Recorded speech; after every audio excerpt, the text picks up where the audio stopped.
పక్కా కొలతలతో ఆవకాయ పచ్చడి. ఇలా చేస్తే మామిడికాయ ముక్క గట్టిగా సూపర్ టేస్టీగా ఉంటుంది.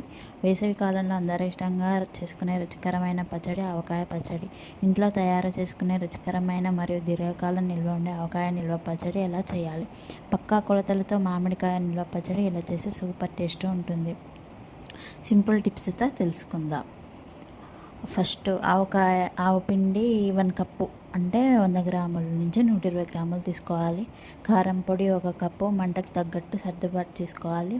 ఉప్పు సరిపడా, పల్లి నూనె లేదా నువ్వుల నూనె, మేము మాత్రం పల్లి నూనె వాడినాం.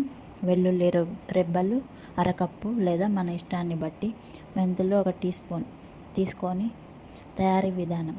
ఆవకాయ పచ్చడి తయారీకి ముందు మామిడికాయలను బాగా కడిగి పూర్తిగా ఆరబెట్టుకోవాలి. తడి అస్సలు ఉండకూడదు.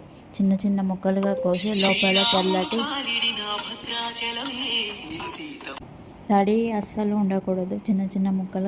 లోపల తెల్లటి జీడి పొరను పూర్తిగా తీసివేయాలి. ఈలోగా ఆవకాయ పచ్చడిలోకి కావాల్సిన మసాలాలు తయారు చేసుకోవాలి. ఆవాలు దోరగా వేయించి చల్లార్చి పొడి చేసుకోవాలి. తాజా పొడి వాడటం వల్ల రుచి బాగుంటుంది. అందులోనే కొద్దిగా మెంతులు కూడా వేసి వేయించుకోవచ్చు. పచ్చడి ఇలా కలిపితే టేస్ట్ బాగుంటుంది. ఒక పెద్ద బేసిన్లో మామిడికాయ ముక్కలు వేసి ముందుగా అందులో కొంత నూనె వేసి ముక్కలను బాగా పట్టించాలి. ఇలా చేసే ముక్క చాలా కాలం గట్టిగా ఉంటుంది. ఆపై ఆవపిండి, కారం, ఉప్పు, వెల్లుల్లి రెబ్బలు వేసి బాగా కలపాలి. అన్ని పదార్థాలు ముక్కలకు సమానంగా పట్టేలా కలుపుకోవాలి. తర్వాత ముక్క మునిగే వరకు నూనె పోసి బాగా కలుపుకోవాలి. ఇలాంటి ఆవకాయ పచ్చడి రుచే వేరు. ఈ మిశ్రమాన్ని శుభ్రమైన గాజు జాడీలోకి లేకపోతే ఒక ప్లాస్టిక్ దాంట్లోకి తీసుకొని మూత పెట్టి 3 రోజులు గది ఉష్ణోగ్రతలో ఊరబెట్టాలి. 3 రోజుల తర్వాత ముక్కలు బాగా ఊరి నూనె పైకి వస్తుంది. అవసరమైతే మరికొంత నూనె వేడి చేసి చల్లార్చి జాడీలో పోయాలి. ఈ కొలతలతో చేసి మీ ఆవకాయ చాలా కాలం నిల్వ ఉంటుంది. ఇంట్లో తయారు చేసుకున్న ఆవకాయ రుచి ఎప్పుడు మార్కెట్లో భిన్నంగా ఉంటుంది.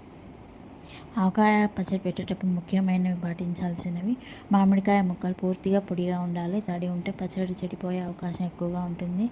ఆవకాయ పచ్చడికి పల్లి నూనె వాడితే రుచి బాగుంటుంది. ముక్కలకు ముందుగా నూనె పట్టిస్తే ముక్క మెత్తబడకుండా చాలా కాలం ఉంటుంది. ఉప్పు, కారం మంచి నాణ్యత ఉన్నవి వాడితే ఇంకా మంచిది ఆరోగ్యానికి. ఇవి పచ్చడి రుచిని పెంచడంతో పాటు ఎక్కువ కాలం నిల్వ ఉండేలా చేస్తాయి.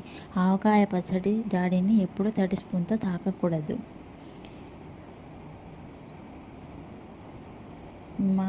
మా మామిడికాయ పచ్చడి చేసే విధానం మీకు నచ్చితే please subscribe, like and share చేయండి ప్లీజ్.